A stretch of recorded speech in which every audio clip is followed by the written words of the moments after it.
ના થાય યાર. અરે મોટા ભાઈ હું કહું છું ને, થાય એટલે થાય. ના થાય એટલે ના થાય. અરે ભગવાન, થઈ જાય એમાં કોઈ શક્ય વસ્તુ છે જ નહીં. થઈ જાય એટલે થઈ જાય. અરે ભાઈ શું થયું, કેમ ઝઘડો છો? અરે સર, આ એમ કે છે કે CNC માં પ્રોગ્રામ કોપી ના થાય. અરે ના, શું થાય, ચલો બતાવો. તો પ્રોગ્રામ કોપી કરવા માટે આપણે પહેલા પેન ડ્રાઈવ લગાવીશું. ઓકે, એના પછી અહીંયા ડિસ્પ્લેની લેફ્ટ સાઈડમાં આપણે ડિવાઇસ ચેન્જ કરીને બટન એમાં આપવાનું. ઓકે, એના પછી USB માં જવાનું. તો USB માં આપણે 100 નંબરનો પ્રોગ્રામ છે એ કોપી કરી લઈશું. ઓકે, તો કોપી કરવા માટે અહીંયાથી સિલેક્ટ નામનું ઓપ્શન લાવવાનું. સિલેક્ટ આવી ગયું. સિલેક્ટ કર્યા પછી આપણે કરવાનું કોપી. ઓકે, કોપી કર્યા પછી આપણે ફરી બહાર નીકળીને ડિવાઇસ ચેન્જમાં જવાનું. તો ડિવાઇસ ચેન્જમાં ગયા, એના પછી જવાનું આપણે CNC મેમરીમાં. તો CNC મેમરીમાં આવ્યા પછી અહીંયા આપણે પેસ્ટ લખેલું ઓપ્શન લાવવાનો.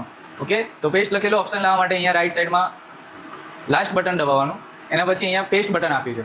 તો પેસ્ટ બટન દબાવીશું એટલે આપણો જે પ્રોગ્રામ હશે એ કોપી થઈ જશે. તો અહીંયા આપણે એને જોઈ લઈશું કે ક્યાં છે પ્રોગ્રામ. એ નંબર આપણે સર્ચ કરીશું. તો આપણો પ્રોગ્રામ નંબર છે 100 નંબરનો. તો 100 નંબર લખ્યા પછી દબાવીશું આ એરો. તો આપણો પ્રોગ્રામ અહીંયા. જો તમારે પણ શીખવું હોય તો અમારી ટેકનોકેટ ચેનલને ફોલો કરો. Thank you.